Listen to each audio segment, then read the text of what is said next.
La Fabrique Audio présente La Petite Histoire. www.lafabriqueaudio.com.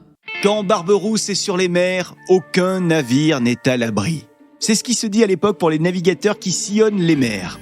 Aujourd'hui, je vous parle d'un redoutable corsaire qui a régné en maître sur toute la Méditerranée. Il s'agit de Barberousse. Ah ouais. Quelle histoire ça aussi. Salut tout le monde et bienvenue dans La Petite Histoire. Je suis Florent Mounier, j'ai écrit et je vous narre cet épisode de La Petite Histoire et c'est Sébastien Girard qui l'a mixé pour vous. Vous êtes nombreuses et nombreux à nous laisser des commentaires, notamment sur Spotify. Il est possible de nous laisser des commentaires pour chaque épisode, donc n'hésitez pas. Et puis pensez aussi, s'il vous plaît, à laisser vos petites étoiles sur Spotify et puis iTunes, Apple Podcast. Aujourd'hui, on part donc en mer à la rencontre de Barberousse. Barberousse, si on devait le décrire, on dirait que c'est une personne qui est plutôt d'humeur joyeuse, un homme qui a de longs cils, un cheveu sur la langue quand il s'exprime, il parle plusieurs langues, il a une belle barbe, ah ça oui, et puis on dit surtout qu'il est très cruel, que c'est un être avare, qu'il aime le luxe et la luxure. Alors qui est ce Barberousse ? Barberousse qui a fait trembler de nombreux ports dans la Méditerranée. Rencontre avec ce pirate, ou plutôt ce corsaire aujourd'hui.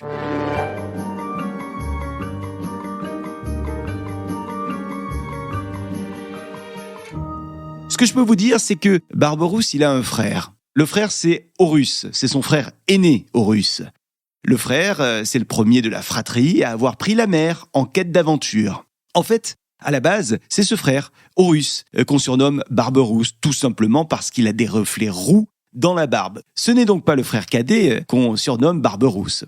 Un jour, alors que le frère aîné donc, Horus, alias Barberousse, vous avez suivi, n'est pas encore tombé dans le monde de la piraterie et des corsaires, il est en train de naviguer. C'est un navigateur. Il navigue sur son bateau et il va tomber dans un guet-apens. Ouais, son navire est attaqué au large de l'actuelle Grèce. Horus, il va donc passer 2 terribles années en tant qu'esclave sur une galère. Mais notre Horus, Barberousse, finit par s'échapper.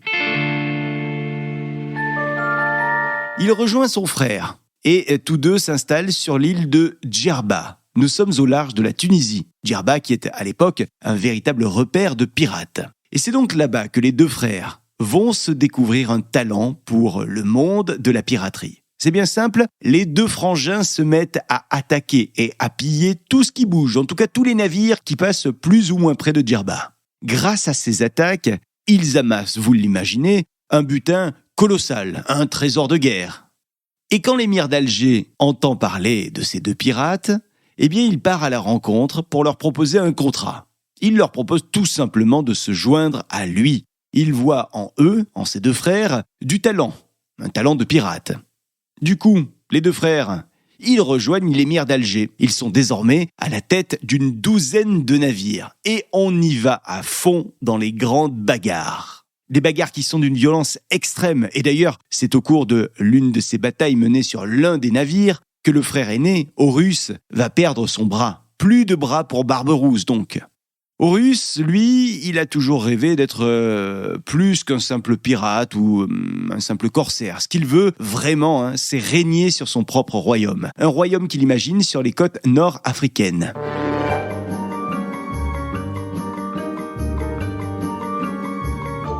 Et un jour de 1516, l'émir d'Alger lui demande à nouveau son aide pour expulser des soldats espagnols qui se sont installés sur une île d'Alger. Alors ni une ni deux, Horus vient au secours de l'émir d'Alger, il déloge ce petit monde et il impose son règne dans la ville d'Alger. Bon, au passage, il tue l'émir dans son bain. Horus se proclame donc sultan d'Alger. Et l'expansion continue pour Horus qui s'empare d'autres villes algériennes. Tout ça ne plaît pas du tout aux Espagnols et le roi Charles Quint décide d'envoyer ses soldats mettre à sac la ville dans laquelle réside notre Barberousse. Horus, donc, qui doit fuir et il part se réfugier dans une petite chèvrerie dans la montagne. Ouais, sauf qu'un beau jour, un soldat espagnol qui est à sa recherche trouve la cachette. Il sort sa lance et il lui coupe la tête. plus d'Horus, plus de Barberousse. Ça laisse un vide. Mais pas très longtemps, puisque souvenez-vous qu'il y a le petit frère, le frère cadet, qui décide de reprendre les rênes, on va dire, de l'entreprise familiale. Et en l'honneur de son frère, il va se faire surnommer Barberousse.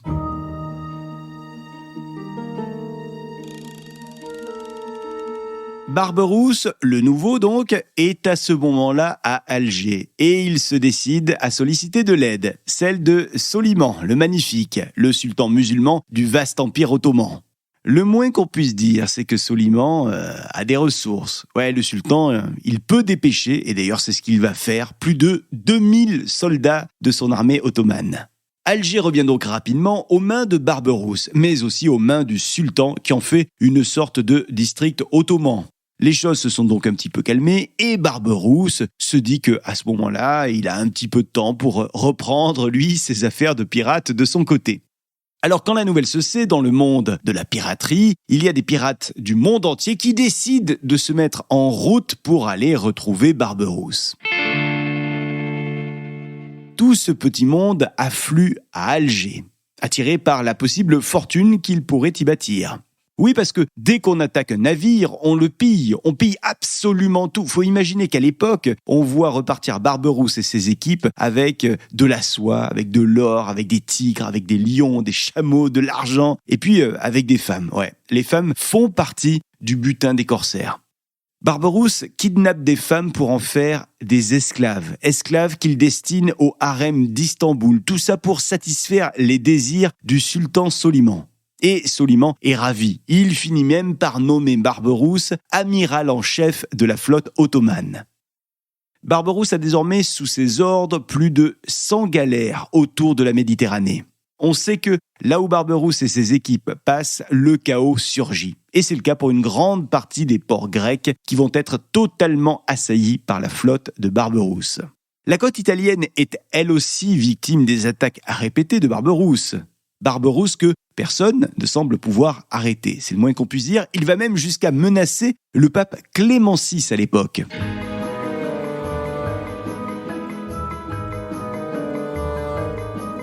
Bon, l'objectif de Barberousse dans tout ça, c'est Tunis. Barberousse veut la belle tunisienne et il va y parvenir en 1534 en assiégeant le port de la ville par surprise.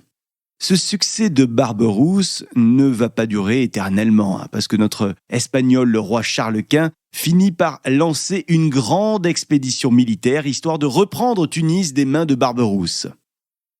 Les affrontements vont durer une semaine, mais Charles Quint va dominer ces affrontements, et Barberousse, entre-temps, il est obligé de repartir.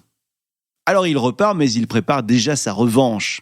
Il met le cap sur la Méditerranée occidentale, direction l'île espagnole de Minorque où il va aller se retaper. Arrivé vers Minorque, Barberousse demande à ses corsaires de hisser des pavillons espagnols pour faire croire à l'arrivée de navires de la flotte ibérique. Et c'est grâce à cette ruse que Barberousse parvient à entrer dans le port et Barberousse parvient également sans aucun mal à piller Minorque. Il va emporter avec lui des centaines d'esclaves pour les revendre ensuite, et notamment des femmes. Vous avez entendu qu'il aime bien faire un commerce de femmes dont il fait des esclaves. Les années passent et les pillages continuent pour Barberousse, la Grèce, l'Italie, et puis direction les ports français, notamment Marseille et Toulon. Sauf que, arrivé en France, il faut savoir que Barberousse ne va pas avoir le même accueil qu'il a autre part. Il est même très bien accueilli, il est accueilli officiellement avec tous les honneurs, parce que, entre-temps, l'Empire ottoman et la France ont rallié leurs forces pour battre l'Espagne ensemble.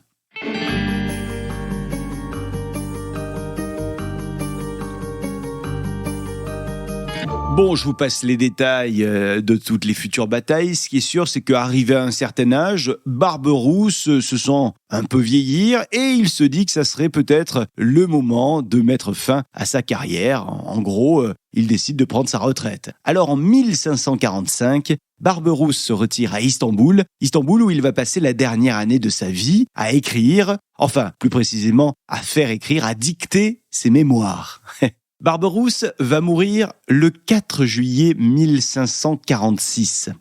Il va être enterré à Istanbul. Le mausolée de Barberousse est d'ailleurs aujourd'hui toujours visible puisqu'il est sur l'une des rives du Bosphore. Voilà pour cette petite histoire de Barberousse qui a fait trembler les mers, et notamment la mer Méditerranée. À très bientôt avec une nouvelle petite histoire. Si vous souhaitez qu'on parle d'un personnage en particulier, n'hésitez pas à nous le dire. On vous attend sur les réseaux sociaux de la petite histoire. Et puis on vous lit également sur les réseaux sociaux ainsi que sur les plateformes de podcast. C'est le cas pour Spotify sur laquelle vous pouvez nous laisser des commentaires pour chaque épisode. À très vite donc dans une semaine avec une nouvelle petite histoire. La Fabrique Audio présente La petite histoire. Vous souhaitez devenir sponsor de ce podcast ? Contact @lafabriqueaudio.com. Avant de se quitter, je vous rappelle qu'en plus de la petite histoire, la Fabrique Audio réalise aussi d'autres podcasts. Si vous avez envie de vous faire un voyage audio en toute détente, rendez-vous 2 fois par semaine avec le podcast La Croisière s'amuse, avec Misogyne, qui est une humoriste. On vous donne rendez-vous sur notre bateau pour la croisière la plus cool de France.